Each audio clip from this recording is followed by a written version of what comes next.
Hit పట్టు తీసి అవతల మెంగబాయ్. అయ్యో రాకీ బాయ్, కుక్క సుస్సు పోసిందని మర్డర్ జరగటం ఏంటి Rocky Boy? Hi guys, welcome to the channel Rocky Boy. నేను మీ రాకేష్ రెడ్డి. ఈ వీడియోలో వచ్చేసి ఏంటంటే మనం ఒక 3 టాపిక్స్ అయితే మాట్లాడుకున్నాం. 3 టాపిక్స్ ఏంటంటే ఒకటి వచ్చేసి కొంచెం ఎలా ఉండబోతుందంటే సెన్సిటివ్ టాపిక్ అనమాట. సో లైఫ్ లో మనం ఎలా ఉండాలి ఏంటి అని చెప్పేసి, సో నేను ఆ టాపిక్ గురించి మాట్లాడితే నువ్వు వెంటనే స్కిప్ కొట్టేస్తావు కాబట్టి ఫస్ట్ అయితే ఆ టాపిక్ వద్దు మనకి. సో నేనైతే ఎంటర్టైనింగ్ నుంచి అయితే స్టార్ట్ చేయబోతున్నాను అనమాట. ఫస్ట్ టాపిక్ వచ్చేసి హిట్టు ఫట్టు తీసి అవతల మెంగవాయ్ అని చెప్పేసి నిన్నైతే అజయ్ ఘోష్ గారు అన్నారు అనమాట. పని పని ముఖ్యం అని చెప్పేసి. సో అది ఎందుకు ట్రెండింగ్ అవుతుందో మీకు తెలుసు, నాకు తెలుసు. బేసిక్ గా ట్రెండింగ్ వెళ్లే విషయాన్ని పక్కన పెట్టేస్తే ఆయన అన్న స్పీచ్ లో నాకు నచ్చింది ఏంటంటే పని పని ముఖ్యం. సో అది హిట్టా ఫట్టా అనేది నువ్వు పక్కన పెట్టేసేయి, పని చేయటం అనేది ఇంపార్టెంట్ అని చెప్పేసి. ఏం చేయకుండా ఇంట్లో ఖాళీ కూర్చుంటే ఏమొస్తుంది, ఏమి రాదు. అట్లీస్ట్ నువ్వు పని చేస్తూ ఉంటే ఏదో ఒక రోజు సక్సెస్ అనేది మనకు వస్తుంది అనమాట. సో ఆయన చెప్పిన డైలాగ్ అయితే హిట్టు పట్టు తీసి అవతల మెంగవాయ్, పని పని ముఖ్యం అన్నారు. సో కొంచెం సెన్సార్ డైలాగులు ఉన్నాయి కాబట్టి మనం అయితే మాట్లాడతా. ఆ సెన్సార్ డైలాగ్ వల్ల అది ట్రెండింగ్కి వెళ్ళొచ్చు, ఐ నో దాట్. ఎందుకంటే జనాలకి అదే కావాలన్నమాట. సో అందులో నుంచి వాల్యుబుల్ థింగ్ నేను చూసింది ఏంటంటే పని ముఖ్యం. మనం ఖాళీగా ఉండకూడదు, ఎప్పుడు ఏదో ఒక పని చేస్తూ ఉండాలా. సక్సెస్ అనేది లైఫ్ లో ఏదో ఒక టైంలో మన దగ్గరికి అయితే వస్తుంది అని చెప్పేసి. సో ఖాళీగా ఉండకండి, ఏదో ఒక పని అయితే చేస్తూ ఉండండి. సో తప్పకుండా అజయ్ గారు చెప్పినట్టు సక్సెస్ అనేది వస్తుంది అనమాట. అండ్ సెకండ్ టాపిక్ వచ్చేసి ఏంటంటే ఇది కూడా మనకి ఎంటర్టైనింగ్ జోన్ లో నుంచి వచ్చిన టాపిక్ అనమాట. 2 days నుంచి ట్రెండింగ్ కి బాగా వెళ్తుంది. సో ఎవరు అదంటే Uppal Balu. So Uppal Balu Bigg Boss Agni Pariksha season 2 కి అయితే వెళ్ళాడు. అందులో వచ్చేసి ఏంటంటే కొంచెం ఇన్సల్టింగ్ గా మాట్లాడారు అతని వర్క్ ని అని చెప్పేసి బాగా వైరల్ అయితే అవుతుంది అనమాట. నవదీప్ అలా ఇన్సల్టింగ్ గా మాట్లాడి ఉండకూడదు అని చెప్పేసి. ఈ విషయంలో నా టేక్ ఏంటంటే, first of all Navdeep Uppal Balu ఇవన్నీ పక్కన పెట్టేస్తే మ్యాటర్ ఏంటంటే ఒకళ్ళని డిస్రెస్పెక్ట్ గా మనం మాట్లాడకూడదు. అది నువ్వు లెట్స్ నీ ఫ్రెండ్స్ గ్రూప్ లోనే ఒక ఫ్రెండ్ గురించి నువ్వు డిస్రెస్పెక్టివ్ గా మాట్లాడావు అనుకో, సో నీ ఫ్రెండ్ ఎలా ఫీల్ అవుతాడు? హర్ట్ అవుతాడు, రైట్? సో నీ ఫ్రెండ్స్ గ్యాంగ్ లో ఉన్నప్పుడే హర్ట్ అవుతున్నప్పుడు అలాంటిది నువ్వు టెలివిజన్ లో అందరు చూస్తుండగా అంత డిస్రెస్పెక్టివ్ గా మాట్లాడటం కరెక్ట్ కాదు అనేది నా ఒపీనియన్. అతను ఏ పని చేసి వచ్చాడు అది నీకు తక్కువ అనిపించవచ్చు, అది నీ లోపల పెట్టుకో. అది బయటికి నువ్వు అలా చెప్పాల్సిన పని లేదు. అది అందరు చూస్తున్నారు, అందరు చూసే షోలో నువ్వు చెప్పడం అనేది అంత కరెక్ట్ కాదు అనిపించింది. నీకు ఆ పని నచ్చలేదు అంటే పర్సనల్ గా నీకు అతనితో మంచి బాండ్ ఉందంటే పక్కకి తీసుకెళ్లి చెప్పు, అరే నువ్వు ఇట్లా చేస్తున్నావు, ఇది తప్పు అని చెప్పేసి. లేదు అతను ఎవరో నీకు తెలియదు, కాకపోతే అతని వర్క్ అయితే నువ్వు చూసావు, నీకు నచ్చలేదు, అలాంటప్పుడు నీకు నువ్వు పెట్టేసుకో దాన్ని. సో ఆ వర్క్ నీకు నచ్చలేదు, అది నీ లోపల పెట్టుకో. అంతేగాని ఇలా ఆన్ ఎయిర్ లేకపోతే ఇట్లా టెలివిజన్ షోలో లేకపోతే ఇట్లా ఫ్రెండ్స్ ముందు అలా చెప్పడం కరెక్ట్ కాదు అని నా ఒపీనియన్. ఎవరిని డిస్రెస్పెక్ట్ చేయకూడదు, ఎందుకంటే సిచ్యువేషన్స్ పుష్ చేస్తాయి ప్రతి మనిషిని. ఎవడు అలా చీప్ గా వల్గర్ గానే చేయాలి, అలా ట్రెండింగ్ అవ్వాలి అని అనుకోరు. దట్టు ఈ రోజుల్లో నేనేమంటా అంటే ఆ కంటెంటే హైలైట్ అవుతుంది కాబట్టి వాళ్ళు మేబీ అదే చూస్ చేసుకుంటున్నారు, లేకపోతే అదే తొందరగా సక్సెస్ ని తీసుకొస్తుంది కాబట్టి అట్ ద మూమెంట్ వాళ్ళకి ర్యాపిడ్ సక్సెస్ కావాలా లేకపోతే ఇన్స్టెంట్ సక్సెస్ కావాలి. సో వాళ్ళ పాత్రని చూస్ చేసి ఉండుండొచ్చు, తప్పు అని నేను అనలేదు. ఎందుకంటే బ్రతుకు తెరువు కోసం ఎవరేది చేసినా బ్రతుకు తెరువు కోసమే. సో అలా డిస్రెస్పెక్ట్ చేయడం కరెక్ట్ కాదు అనేది నా ఒపీనియన్. మీ ఒపీనియన్ ఏంటో కూడా కింద అయితే కామెంట్ చేసేయండి. 3వ విషయం వచ్చేసి ఏంటంటే, అయ్యో రాకీ బాయ్, కుక్క సుస్సు పోసిందని మర్డర్ జరగటం ఏంటి రాకీ బాయ్? మాట్లాడుతున్నా ఆ టాపిక్కే మాట్లాడుతున్నా. నువ్వు నిన్నటి నుంచి బాధపడుతున్నావు నాకు తెలుసు, నువ్వు నిన్నటి నుంచి హర్ట్ అయ్యావు, అయినో దాని గురించి చెప్తా. మ్యాటర్ ఏంటంటే గైస్, మా వాడు చెప్పేది ఏంటంటే నిన్న ఒక మర్డర్ అయితే జరిగింది, మొన్న ఒక మర్డర్ అయితే జరిగింది ఖమ్మంలో. ఆ ఇష్యూ ఏంటంటే కుక్క సుస్సు పోసిందని గైస్. కుక్క సుస్సు ఒక ఆటో దగ్గర పోసిందని చెప్పేసి గొడవ.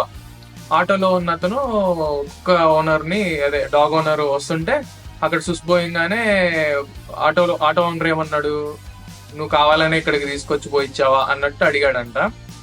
దానికి ఓనర్ హర్ట్ అయ్యాడు, మాట పెరిగింది. పక్కనే ఒక కత్తి దొరికింది. ఆ కుక్క ఓనర్ అయితే, అదే డాగ్ ఓనర్ అయితే ఆ కత్తి తీసుకుని ఈ ఆటోలో ఉన్నతని ఫసా ఒక 6 పోట్లు అయితే పొడిచేసాడు అనమాట. సో ఆటోలో ఉన్నతను చనిపోయాడు.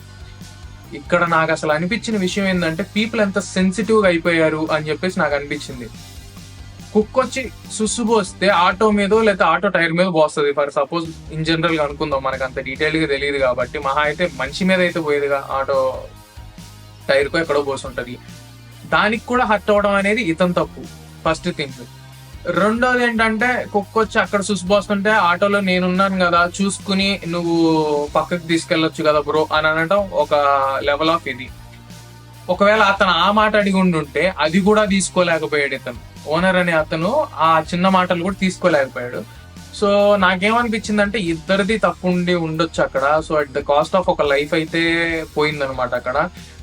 కుక్క సుస్సుపోయేయటం వల్ల ఒక లైఫ్ పోవటం అనేది అంత వర్త్ కాదు అని నాకు అనిపించింది. ఎందుకంటే వాళ్ళేం దేశం కోసం ఇది చేయటం లేదు, వాళ్ళ ఫ్యామిలీ కోసం ఇది చేయటం లేదు.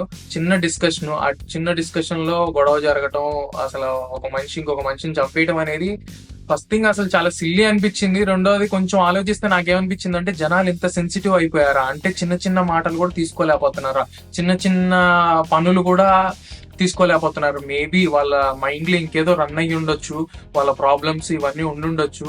సో కాదంటలేదు, కానీ లైఫ్ అంటేనే బ్యాలెన్స్ కదా. సో నీకెక్కడో ట్రిగర్ అవుతున్న నీ మైండ్ లో ఉన్న దీన్ని తీసుకొచ్చి ఇప్పుడు ప్రెసెంట్ జరుగుతున్న సిచ్యువేషన్ మీద రుద్దటం అనేది కరెక్ట్ కాదు. ఇద్దరి పక్షంలో తప్పు ఉంది, ఎవరి హ్యాండ్ నేను తీసుకోవటం లేదు, ఎవరి ఒకరు రైట్ ఒకరు రాంగ్ అని నేను చెప్పట్లేదు. అఫ్ కోర్స్ అది చంపడం వరకు వెళ్ళాడు కాబట్టి ఆయనకేమో శిక్ష పడిద్ది, ఈయనేమో అసలు లైఫే కోల్పోయాడు. అంత వర్త్ కాదు కదా చిన్న చిన్న గొడవలు. సో జాగ్రత్తగా ఉండండి గైస్, ఎందుకంటే నువ్వు 100% రైట్ ఉన్నప్పటికీ ఆ అవతలే పత్తను ఆ 1% తప్పున్నా చాలు అనమాట. సో ఇలాంటి క్లాషెస్ రావడానికి అయితే ఆస్కారం ఉంది. సో జనాలు ఎంత సెన్సిటివ్ గా అయ్యారనే చెప్తున్నా. నీకు తెలియదు, ఎందుకంటే నువ్వు అనుకుంటా అందరు నీకులానే ఉంటారు, ఈ చిన్న చిన్న వాటికి హర్ట్ గారని మనం అనుకుంటాము, కాకపోతే మనం చెప్పలేము వాళ్ళ మైండ్ లో ఏమవుతుంది ఏంటి అని చెప్పేసి. కాబట్టి ఎవరన్నా కొంచెం ప్రొవోకింగ్ గా కనిపిస్తే మీరు అక్కడి నుంచి సారీ చెప్పేసి పక్కకి వెళ్ళిపోవడం చాలా బెటర్ అనేది నా ఉద్దేశం అనమాట. ఇంకొకటి గొడవలు, అదే చెప్తున్నా కదా, గొడవ వేసుకునే అంత విషయం కాదు అది, దానికి కూడా గొడవ వేసుకుని I don't like it. Somehow ఇలాంటి వాళ్ళు ఉన్నారు సొసైటీలో అనేసి నాకైతే అనిపిస్తుంది. ఎందుకంటే ఒకప్పుడు ఏంటంటే మనకి ఎంటర్టైనింగ్ కి ఫోన్ ఉండేది కాదు. సో మనం ఏంటి ప్రతిదానికి ఫ్రెండ్స్ దగ్గరకో చుట్టాల దగ్గరకో ఎక్కడికో ఒకళ్ళ దగ్గరికి వెళ్ళే వాళ్ళం. సమ్హౌ మనకు అక్కడ ఫన్నీ వే ఆఫ్ టీజింగ్ ఉంటది. సో లైఫ్ లో అది మనం తీసుకుంటూ ఉన్నాం అనమాట. ఇప్పుడు జనరేషన్ ఏంటంటే అది లేదు. ఇప్పుడు జనరేషన్ కి ఏంటంటే ఆల్వేస్ ఎంటర్టైన్మెంట్ కి ఫోన్ ఉందన్నమాట. సో వాళ్ళని ఎవరు టీస్ చేయరు, వాళ్ళని ఎవరు ఇది చేయరు. వాళ్ళని ఎవరైనా టీస్ చేస్తే అక్కడి నుంచి పక్కకి వెళ్ళిపోతారు. సో బ్యాక్ ఇన్ డేస్ మనకి ఎలా ఉండేదంటే టీస్ చేసినా మనం ఆ గ్రూప్ లోనే ఉండేవాళ్ళం, మనం ఇంకొకరిని టీస్ చేసేవాళ్ళం. సో సమ్హౌ మన మైండ్ ఏంటంటే ఆ చిన్న చిన్న కామెంట్స్ కి రెస్పాండ్ అవ్వటం, ఎలా రెస్పాండ్ అవ్వాలి అనే దానికి ట్రైన్ అయి ఉంది. ఇప్పుడున్న జనరేషన్ ఏంటంటే ఫోన్ లోనే బతుకుతున్నారు కాబట్టి ఫోన్ లో వచ్చి ఎవడు వాళ్ళని టీస్ చేయడు, ఎవడు వాళ్ళని డిస్రెస్పెక్ట్ చేయరు, ఎవరు వాళ్ళని ఇది చేయరు అనమాట. సో అది ఎలా తీసుకోవాలి ఏంటి అనేది తెలియటం లేదు. సో సమ్హౌ సైకలాజికల్ గా ఇప్పుడు జనరేషన్ కొంచెం డెవలప్ అవ్వాలి అనేది నా ఒపీనియన్. చిన్న చిన్న వాటికి కూడా హర్ట్ అవ్వటం, చిన్న చిన్న వాటికి కూడా ఇలా క్రూయల్ గా బిహేవ్ చేయటం అనేది కరెక్ట్ కాదు. సో మీకేమనిపించిందో కూడా ఈ విషయంలో కూడా కింద అయితే కామెంట్ చేయండి. ఇప్పటి వరకు మీరు వీడియో చూసారు అంటే ఐ థింక్ నా కంటెంట్ మీకు నచ్చి ఉండొచ్చు. నచ్చితే కనుక సబ్స్క్రైబ్ చేసుకోండి. సబ్స్క్రైబ్ చేసుకుని ఆ బెల్ ఐకాన్ అయితే యాక్టివేట్ చేసుకోండి, ఆల్ లో పెట్టుకోండి. నేను పోస్ట్ చేసే వీడియోస్ అయితే మీకు వస్తాయన్నమాట. అండ్ డైలీ ఫుల్ వీడియో పెడతానో లేదు తెలియదు, కానీ అట్లీస్ట్ షార్ట్ వీడియోకి అయితే ట్రై చేస్తాను. So yeah, please do like, share and subscribe to the channel. And thank you for watching. రేపు కలుద్దాం. కొత్త టాపిక్స్ ఏమన్నా ట్రెండింగ్ లోకి వస్తే వాటిని తీసుకుని మీ దగ్గరికి అయితే వస్తాను. యా, మీ ఒపీనియన్స్ ఆర్ ఇంపార్టెంట్ అనమాట. కింద అయితే షేర్ చేయండి. Thank you for watching.